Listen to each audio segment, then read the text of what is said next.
안녕하십니까. 우리 코스 강의를 시작합니다. 오늘은 셀젤과 햄, 단무지, 명란젓 이 삼총사에 포함된 첨가물에 대해서 같이 숙고해 보기로 합니다. 구독과 알림 설정 꼭 해주시고 영상 도달할 때마다 좋아요 눌러주시기 바랍니다. 우리 코스는 건강미인을 창조하는 기업입니다. 먼저 이 도표는 눈으로만 보시고 설명은 제 귀로 들어주시기 바랍니다. 햄, 단무지, 명란젓 등은 내가 가공식품 가운데 이 세 종류의 제품이 가장 유해하다고 말하는 것은 아닙니다. 이 제품들 외에도 첨가물을 대량으로 쓰는 식품들이 얼마든지 있기 때문입니다. 다만 첨가물 사용량 기준으로 구분할 때 단연 선두그룹에 포진한다는 사실을 말하고 싶을 뿐입니다. 돼지고기 100kg이 햄 130kg으로 변한다 하는 것도 알고 계시고, 지금부터 햄에 대해서 말씀드립니다. 업계에서 쓰는 말 중에 푸딩햄이라는 용어가 있습니다. 푸딩햄. 햄은 햄일 텐데 무슨 햄일까? 알고 보면 별것 아닙니다. 고기에 물을 넣어 굳힌 햄이라고 생각하면 됩니다. 고기에 물을 넣는 이유는 물론 양을 늘리기 위함입니다. 쥐어 짜면 물이 뚝뚝 떨어질 정도라 해서 업계에서는 걸레햄이라고 부르기도 합니다. 어떤 사람은 더 노골적으로 물 먹인 햄이라고도 말합니다. 모두 같은 뜻입니다. 여기서 늘어난 20-30kg의 정체는 무엇일까? 물 먹인 햄이니까 당연히 물입니다. 물은 값싼 데다 편리해서 좋습니다. 다만 이때 그냥 물만 넣지는 않습니다. 왜냐하면 고기와 물은 잘 섞이지 않기 때문입니다. 그래서 그럴듯한 원료가 또 필요해집니다. 뜨거운 물에 녹여 식히면 젤리가 되는 이른바 젤화제입니다. 유화제를 말합니다. 대면활성제라고도 하죠. 기왕 이야기가 나온 김에 햄에 물을 먹이는 방법을 살펴봅시다. 먼저 젤화제를 물에 녹여 젤리액을 만듭니다. 이 젤리액을 고기 덩어리에 주입합니다. 이때 사용하는 주사기가 재미가 있습니다. 바늘이 대략 100개 정도 달려있는 제법 폼나는 기계입니다. 용액이 한 번에 쭉 주입되도록 설계되어 있습니다. 주사기 바늘을 일일이 꽂고 젤리액을 밀어넣는 광경은 가관입니다. 무슨 큰 의식이라도 치르는 듯 사뭇 엄숙해집니다. 일단 젤리액이 주입되면 고기 전체에 균일하게 퍼지게 해야 합니다.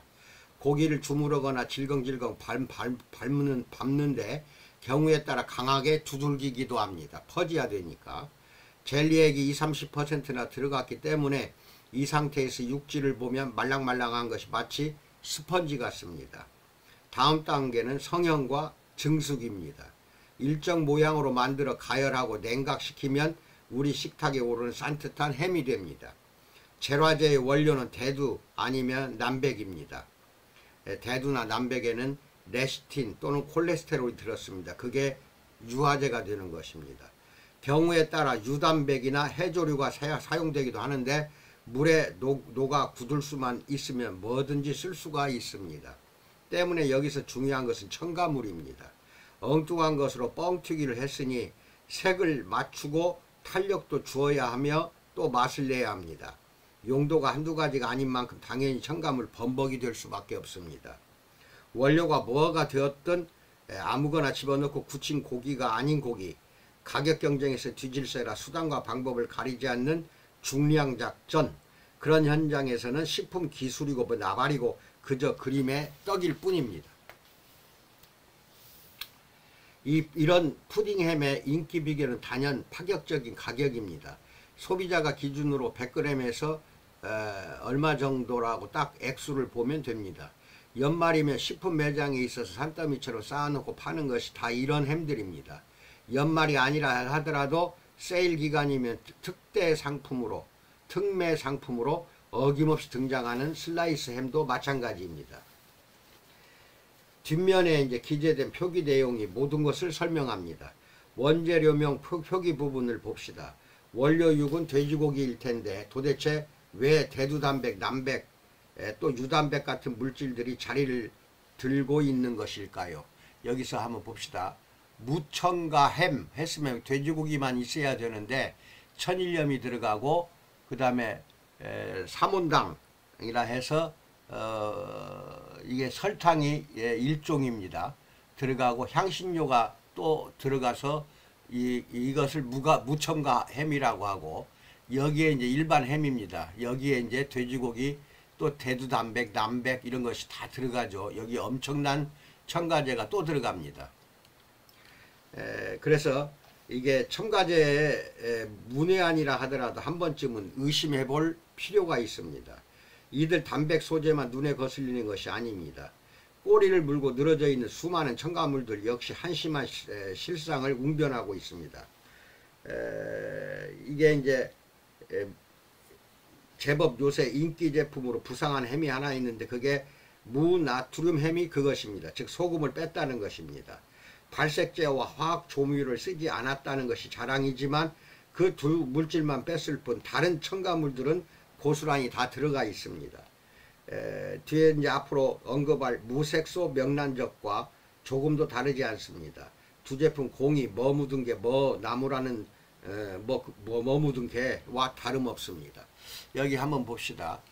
일반 햄에 들어가는 거 돼지고기, 대두단백, 남백, 카제인 나트륨, 유단백이라고 합니다. 정제염, 이게 이제 맛소금이죠. 아질산 나트륨, L-아스코르빈산 나트륨, 폴리인산 나트륨, 피로인산 나트륨, 글루타민산 나트륨, 5-리보뉴클레오티드 나트륨, 담백가스 분해물, 그 다음에 돈육 농축액, 동물성 향료입니다.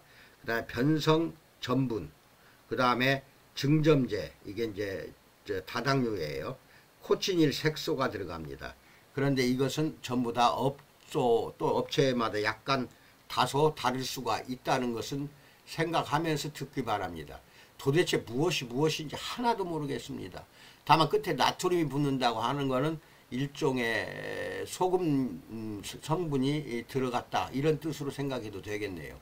근데 이게 어마어마한 첨가물이 또 이게 과연 이런 화학성 첨가물이 우리 몸에 좋냐 나쁘냐 하는 것은 여러분이 판단하실 일입니다.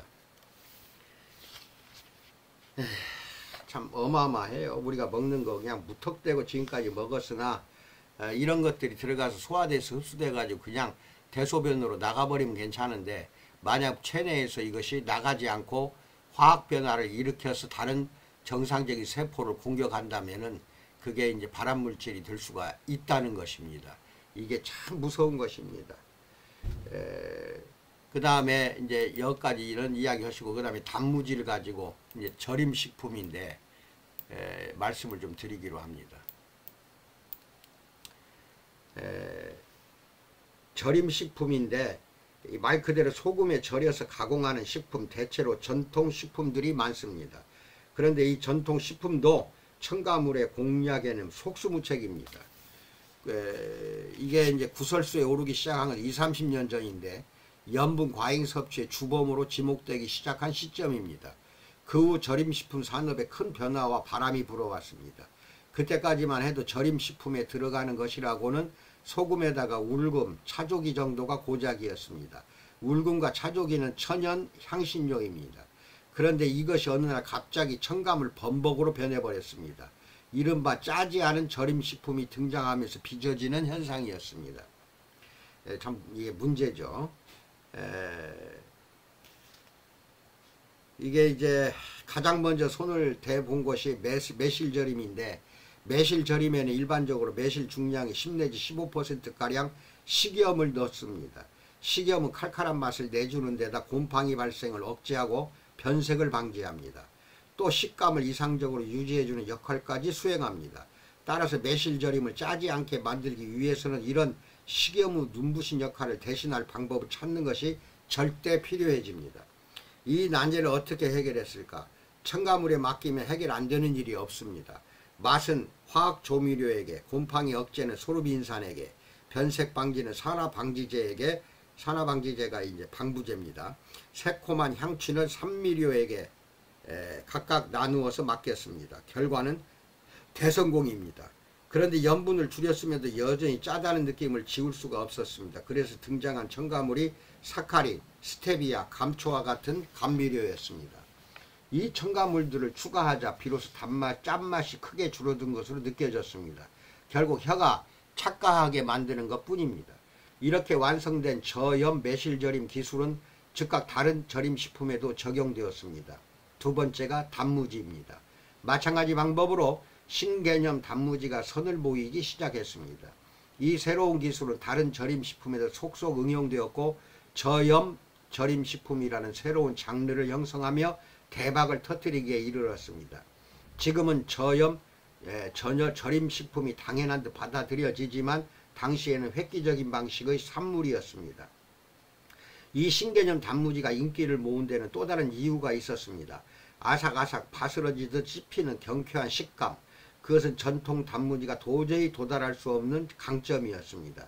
순진한 소비자는 결국 첨가물이 내는 맛을 찬양하고 첨가물이 만드는 조직에 열광해온 셈이 되어버렸습니다. 첨가물 덩어리라는 것도 알고 계셔야 됩니다. 그래서 이제 여기 보면은 무첨가 단무지는 주로 말린 무에 쌀기어가 들어가고 식염, 소금이죠. 정갱이 말린 것들, 그 다음에 다시마나 설탕이 들어가는 것이 이게 무첨가 단무지입니다. 이렇게만 해도 괜찮아요.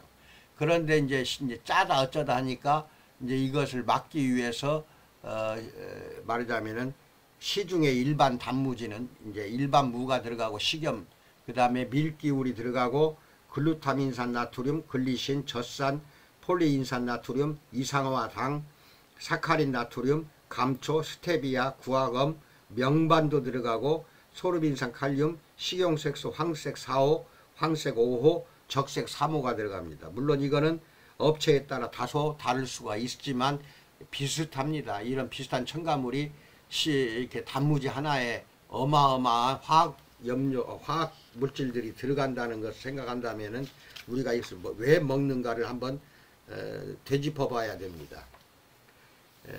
그 다음에 명란젓입니다. 일순간에 최고급품으로 이제 명란젓이 둔갑하게 되는데 이것은 좀 나중에 밴드에서 이 자료를 다 다운받아 쓰시기 바랍니다. 글씨가 작아서 안 보일 수도 있습니다.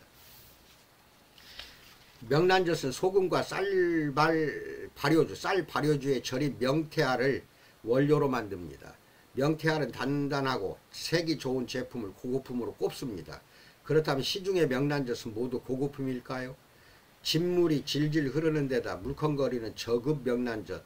하지만 이런 형편없는 놈도 형편없는 것도 첨가물에게 하룻밤만 담가 놓으면 투명한 듯 맑고 윤이 잘 흐르는 고급 제품으로 둔갑합니다. 감촉도 마치 갓난 아이 피부처럼 탱탱한 것이 시체말로 끝내줍니다. 앞에서 언급했듯이 이 역시 무슨 마술을 보는 느낌입니다. 첨가물 업체는 가능하면 많이 팔 목적으로 화학물질들을 섞어서 이른바 혼합제제 첨가물을 만듭니다. 이를테면 인산염, 아질산, 유기산염과 같은 물질을 혼합하여 별도의 브랜드를 만드는 식입니다. 이 혼합제제는 사용 목적에 따라 착색용, 탄성 강화용, 품질 개량용 등으로 다양하게 개발되어 있습니다.